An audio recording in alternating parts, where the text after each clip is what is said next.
तुम्हारा अन्नदाता, पग पग पर है संग तुम्हारे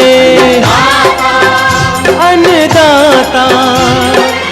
लहू किसानों का बन के पसीना सींचता है धरती का सीना।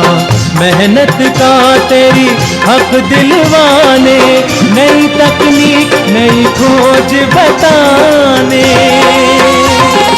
पशुधन को गुणवान बनाना, पौध सुरक्षा को सिखलाना, खेती के सब गुर समझाने, भारत का सरताज बनाने। आठों पहर है संग तुम्हारे अन्नदाता, अन्नदाता।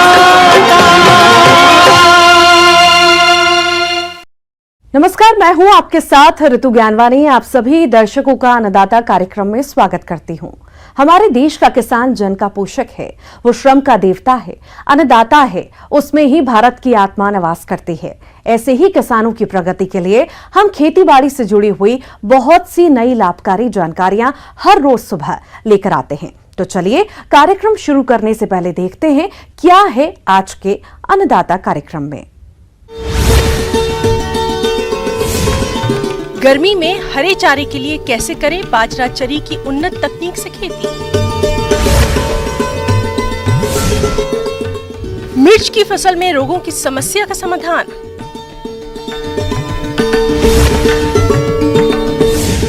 कृषि से जुड़े हुए लगभग सभी किसान पशुओं का पालन करते हैं, इनसे दूध का उत्पादन करते हैं, लेकिन पशुपालक साल भर अपने पशुओं को हरा चारा नहीं खिला पाते हैं। तो जिन किसानों के यहाँ हरे चारे की कमी है, वो किसान हरे चारे के लिए बाजरा चरी लगा सकते हैं। तो आप हरे चारे के लिए कैसे करें बाजरा चरी की खेती, इस बारे में उचित सुझाव दे रहे हैं कृषि विज्ञान केंद्र अजमेर के विषय विशेषज्ञ doctor Ramakant Sharma.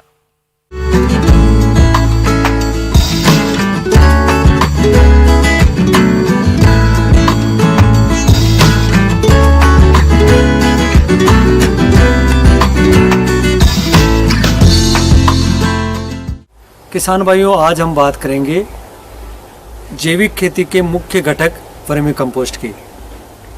Vermi compost केंचुओं से तैयार की जाती है। केंचुए, जिन्हें आमतौर पर किसान का मित्र कहा जाता है, भूमि एवं फसल दोनों के लिए लाभदायक जीव है। केंचुए सामान्यतः मिट्टी में पाए जाते हैं। पौष्टिक अम्ल नहीं होने से गर्मियों में जानवरों को खिलाने के लिए अधिक सुरक्षित चारा फसल है। इसके साथ दलहनी फसलों को मिलाकर बुआई करने पर चारे की पौष्टिकता में वृद्धि होती है। यदि किसान भाइयों आप बाजरा चरी की बुआई कर रहे हैं तो इसके लिए यदि पहले से गोबर की खाद डाली हुई है तो गोबर की खाद डालने की आवश्यकता नहीं है, और यदि पहले गोबर की खाद नहीं डाली गई तो बुआई के 15 से 20 दिन पूर्व सड़ी हुई गोबर की खाद खेत में बिखेर कर अच्छी तरह मिला दें। इसके बाद कल्टीवेटर से 2 जुताई करके खेत को पाटा चलाकर समतल कर देना चाहिए और फिर खेत में पलेवा कर लेना चाहिए। पलेवा यदि आप फव्वारा सिस्टम से करते हैं तो कम पानी में आसानी से पलेवा हो जाता है। इस प्रकार से खेत बुआई के लिए तैयार हो जाता है। उन्नत किस्मों की हम बात करें तो राजको, एलकिस 72, एल 74, जायंट बाजरा और राज बाजरा चरी, ये मुख्य किस्में हैं। अच्छी फसल के लिए 12 किलो प्रमाणित बीज प्रति हेक्टेयर की दर से बुआई करनी चाहिए। बीज को 3 ग्राम थायरम प्रति किलो बीज की दर से उपचारित करें। इसके बाद 1 हेक्टेयर बीज को 3 पैकेट एजोडोबैक्टर एवं 3 पैकेट पीएसपी कल्चर से उपचारित कर बुआई कर देनी चाहिए। कतार से कतार की दूरी 25 सेंटीमीटर रखें। बाजरे के चारे की पौष्टिकता बढ़ाने के लिए चावला या गंवार के बीज भी हम मिलाकर बो सकते हैं। इसके लिए 12 किलो बाजरा और 20 किलो चावला बीज मिलाकर बुआई करना अच्छा रहता है। फसल की बुआई मार्च से अप्रैल माह में करें। आखिरी फरवरी में यदि खेत खाली हो तो हम फरवरी के माह में भी बुआई कर सकते हैं। जिन क्षेत्रों में सफेद लट का प्रकोप हो वहाँ 12 किलोग्राम कार्बोफ्यूरॉन कण 3% बीज में मिलाकर बुआई करें। किसान भाइयों, बाजरा चरी की बुआई करने से पहले आप संतुलित मात्रा में खाद उर्वरकों का प्रयोग करें ताकि आने वाले समय में बाजरा चरी की अच्छी बढ़वार हो सके। और पशुओं के लिए अधिक चारे की प्राप्ति हो सके।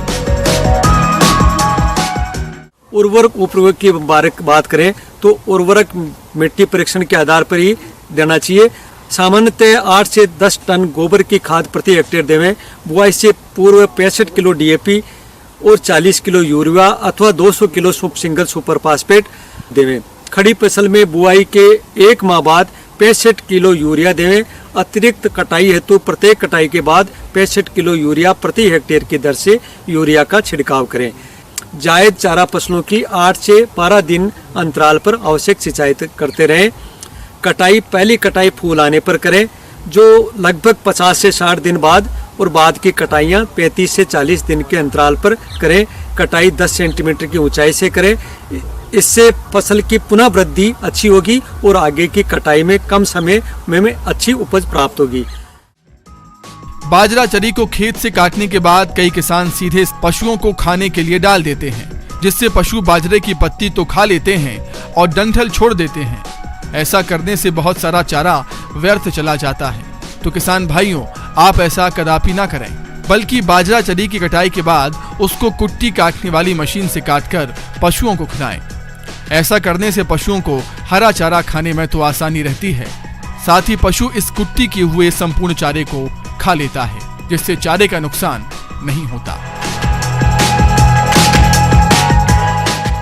इस प्रकार किसान भाइयों, उन्नत कृषि तकनीक अपनाकर एक कटाई वाली फसल से 400 से 500 क्विंटल प्रति हेक्टेयर तथा बहु कटाई वाली फसलों से जो किस्म है उनसे 900 से 1000 क्विंटल प्रति हेक्टेयर हम हरा चारा बाजरे के रूप में प्राप्त कर सकते हैं और हमारे पशुओं को खिलाकर हम हमारे पशुओं की दुग्ध उत्पादन बढ़ा सकते हैं और हमारी आय में बढ़ोतरी कर सकते हैं। किसान भाइयों, अब लेते हैं एक छोटा सा ब्रेक।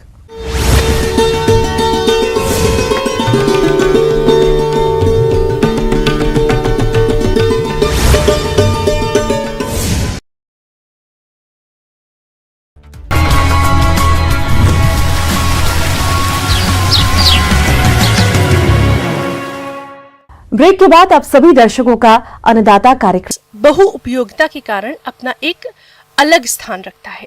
हमारे यहाँ इसकी खेती न केवल आमदनी के लिए की जाती है, बल्कि संस्कृति के महत्व के कारण भी इसका हमसे कुछ खास जुड़ाव है। बांस दुनिया भर के सभी पेड़ों में से एक ऐसा पेड़ है जो किसी भी परिवेश में तेजी से विकसित हो जाता है। खराब मिट्टियों या खाली पड़ी जगहों पर इसकी खेती करके किसान न केवल अपने उपयोग में ला सकते हैं, बल्कि इसे बेचकर अच्छी आय भी कमा सकते हैं। तो आप कैसे करें बांस की खेती? देखिए हमारी ये खास रिपोर्ट।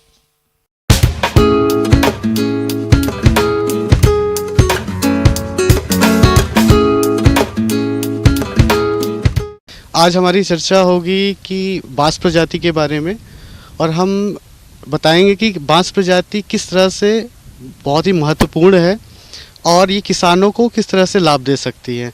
बांस की अगर हम उपयोगिता के बारे में बात करते हैं तो ये बांस घरेलू उत्पाद से लेकर के हम आज की डेट में देखें तो यहाँ सारे कंस्ट्रक्शनल वर्क जो हो रहे हैं वो भी बांस से हो रहे हैं। बांस सीधे हम मार्केट में बेच सकते हैं और इसके जो उत्पाद बनते हैं जिसको हम वैल्यू एडेड प्रोडक्ट्स कहते हैं उसका मार्केट वैल्यू बहुत ही ज़्यादा है।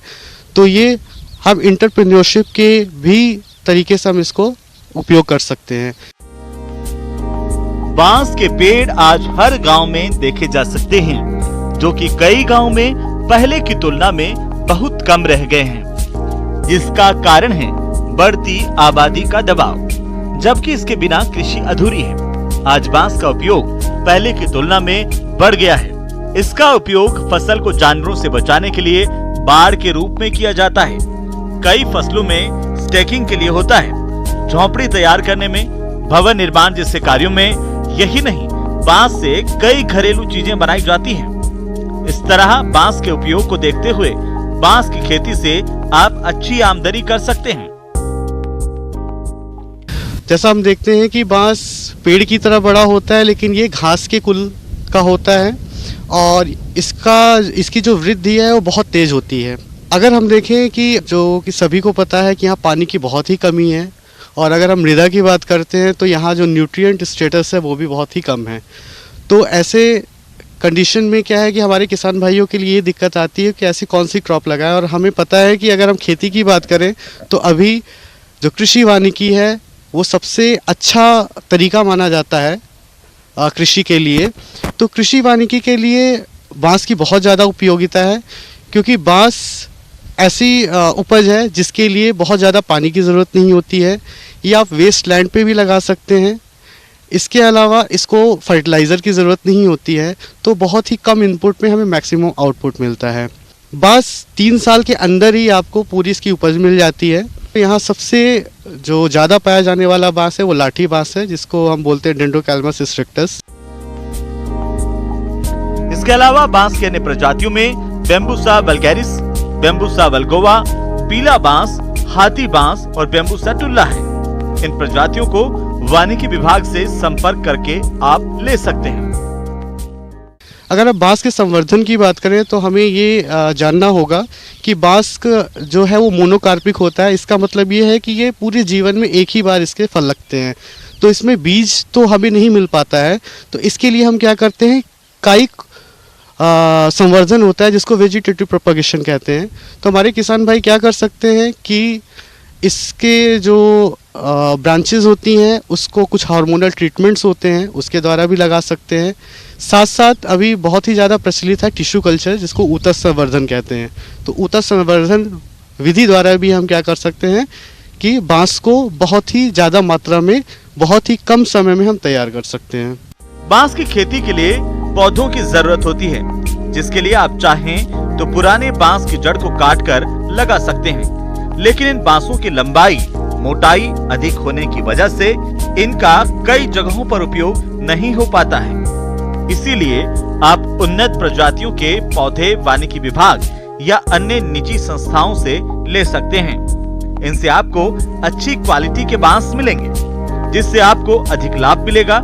इसकी सफल खेती के लिए भी जरूरी है कि रोपाई बरसात में की जाए, लेकिन इसके लिए अधिक गर्मी यानी अप्रैल या मई में ही गड्ढे खोदकर जरूरी खाद उर्वरकों का प्रयोग कर दिया जाए। इसके बाद जुलाई या अगस्त में रोपाई की जाए।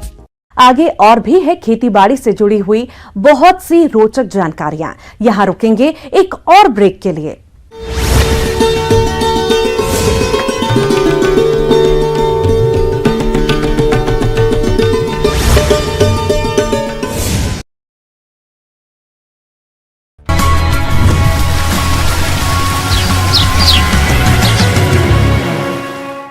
ब्रेक के बाद एक बार फिर से आप सभी दर्शकों का अन्नदाता कार्यक्रम में स्वागत है।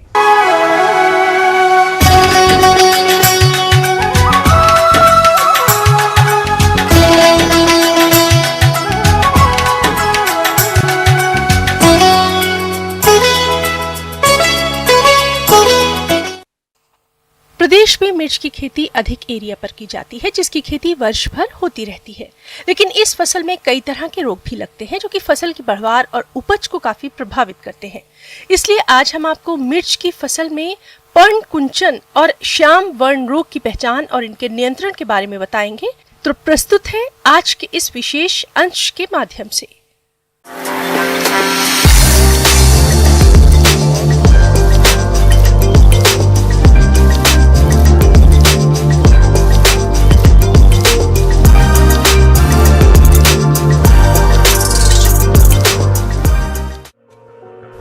मसाले वाली फसलों में मिर्च एक महत्वपूर्ण फसल है, जिसकी खेती लगभग सभी क्षेत्रों में की जाती है।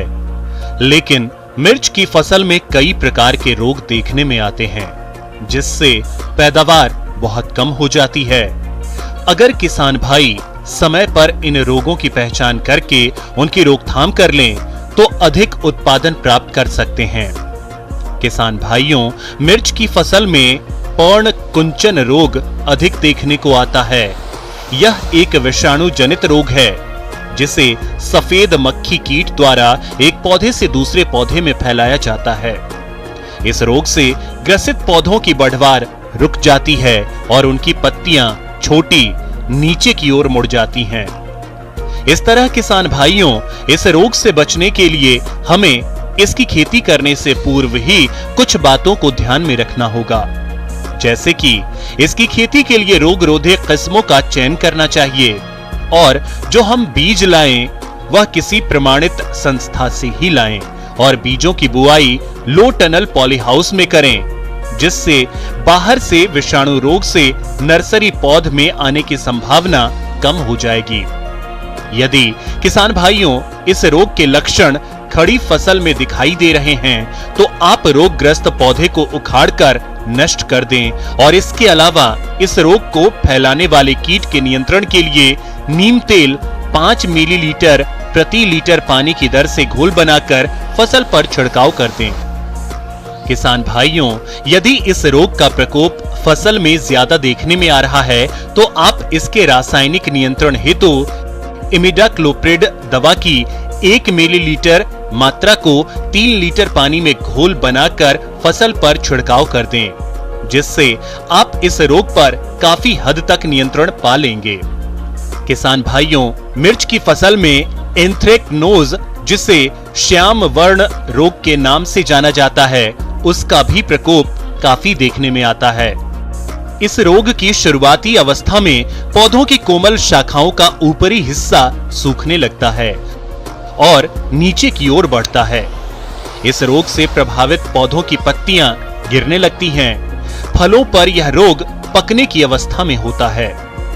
जब फल लाल होने लगते हैं, उस पर छोटे काले और गोल धब्बे बनते हैं और फल सड़ने लगते हैं। इस रोग से बचने के लिए स्वस्थ और प्रमाणित बीजों को बोना चाहिए, लेकिन बुआई से पूर्व बीजों को उपचारित कर लेना चाहिए। यदि किसान भाइयों इस रोग के लक्षण खड़ी फसल में दिखाई दे रहे हैं तो आप कॉपर ऑक्सीक्लोराइड दवा की 3 ग्राम मात्रा को प्रति लीटर पानी में घोल बनाकर फसल पर छिड़काव कर दें, जिससे आप इस रोग पर नियंत्रण पा लेंगे और आगे चलकर फसल से अच्छी उपज की भी प्राप्ति कर सकेंगे।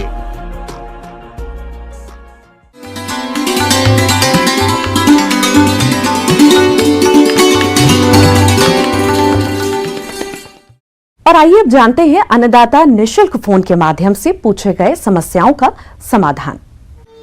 अन्नदाता निशुल्क फोन संपर्क सेवा के माध्यम से पूछे गए प्रश्नों में से आज हमने जिस प्रश्न को कार्यक्रम में शामिल किया है उसे पूछा है ग्राम नापासर, जिला बीकानेर के कृषक अंजनी कुमार ने। आप आम के बाग में गुच्छा रोग की रोकथाम के बारे में जानकारी चाहते हैं तो अंजनी कुमार जी आपकी जानकारी के लिए प्रस्तुत है कार्यक्रम का ये अंश।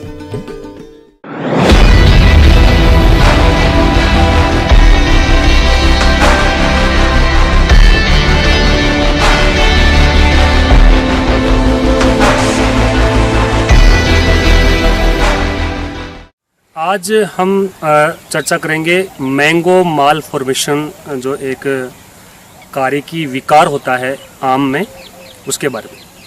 तो मैंगो माल फॉर्मेशन हम साधारण भाषा में कहते हैं कि गुच्छा बन जाता है उसमें फूलों का। तो ये मैंगो माल फॉर्मेशन के 2 कारण से होता है, या यूँ कह सकते हैं कि 2 प्रकार के होते हैं। पहला होता है वानस्पतिक कार्यकी विकार होता है मैंगो माल फॉर्मेशन, दूसरा होता है फूल आते समय इसमें मैंगो माल फॉर्मेशन हो जाता है। वानस्पतिक वृद्धि जब होती है उस समय की बात करते हैं तो उसमें क्या होता है कि जैसे हम सीडलिंग स्टेज पे बात करेंगे तो जब पौधा छोटा रहता है यानी कि 3-4 महीने का, उसी समय उसमें मैंगो माल फॉर्मेशन आ जाता है। फलों का राजा आम भी आज के समय में कीट रोगों के प्रकोप से अछूत नहीं है। आम के पेड़ों में लगने वाला एक रोग है गुम्मा। इस रोग के कारकों में फ्यूजेरियम सबगल लूटिनेशन नामक फफूंदी का उल्लेख होता है, लेकिन अनेक विशेषज्ञों का मानना है कि इस रोग का कारण पौधे में होने वाले हार्मोनों का असंतुलन है।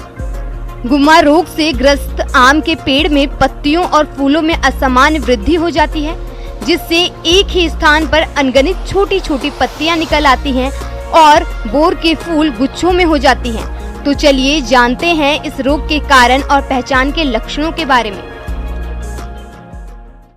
उसके लक्षण ये रहते हैं कि पौधा की जो एक तो ग्रोथ होती है, वृद्धि जो होती है वो एक तो स्टंटेड ग्रोथ होती है, यानी कि यूँ कहें कि पौधा की जो दो नोड होती है, गांठें होती है, उनका जो लंबाई रहती है वो कम रह जाती है, पौधा धीरे बढ़ता है और बहुत सारी पत्तियां उसमें आ जाती है। एक जगह पे ही बहुत सारी पत्तियां आ जाएगी, तो एक तरह से ऐसा कहेंगे कि एक पत्तियों का गुच्छा बन जाता है। ऐसे ही हम बात करते हैं फ्लोरल मालफॉर्मेशन की, जो कि पुष्पन के समय होता है। उसमें क्या रहता है कि उसमें जो पत्तियों की जगह बहुत फूल जो आएगा आपका, वो बहुत सारे गुच्छों के रूप में आएगा। और इसमें भी वही है कि फूल जो आएंगे उनसे फल नहीं बनेंगे।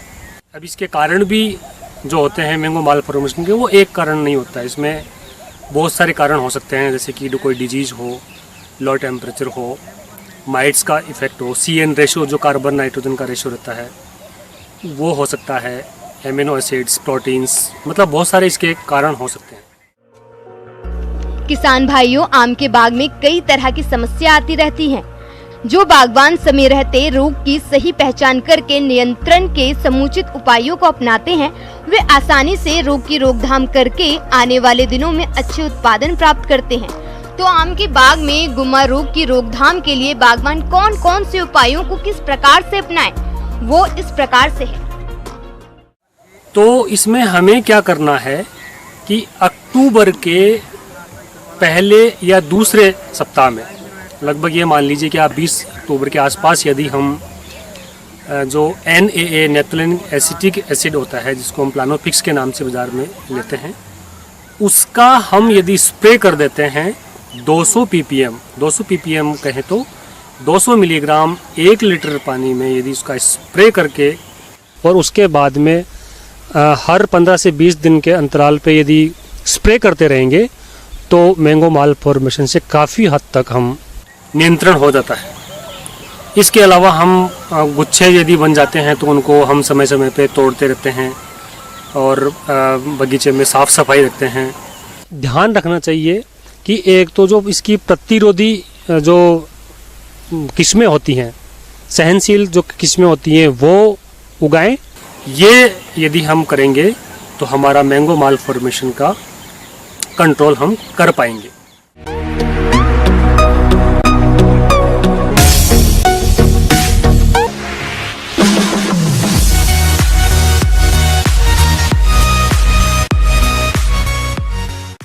एक नजर डालते हैं राज्य के कुछ मंडियों के प्रमुख फसलों के बाजार भाव पर।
किसान भाइयों, कृषि संबंधित समस्या और सुझावों के लिए आप हमें इस पते पर संपर्क कर सकते हैं। प्रोड्यूसर अन्नदाता, news 18 Rajasthan, Ramoji film city, Hyderabad 501512। साथ ही आप हमें ईमेल भी कर सकते हैं। हमारी ईमेल आईडी है p18annadataraajasthan@nw18.com। इसके अतिरिक्त आप हमें निशुल्क हेल्पलाइन नंबर 180088926163 पर सोमवार से शनिवार सुबह 10 से शाम 4 बजे के बीच संपर्क कर सकते हैं। अब समय हो रहा है आपसे विदा लेने का। कल फिर मुलाकात होगी कृषि से जुड़ी महत्वपूर्ण जानकारियों के साथ। नमस्कार।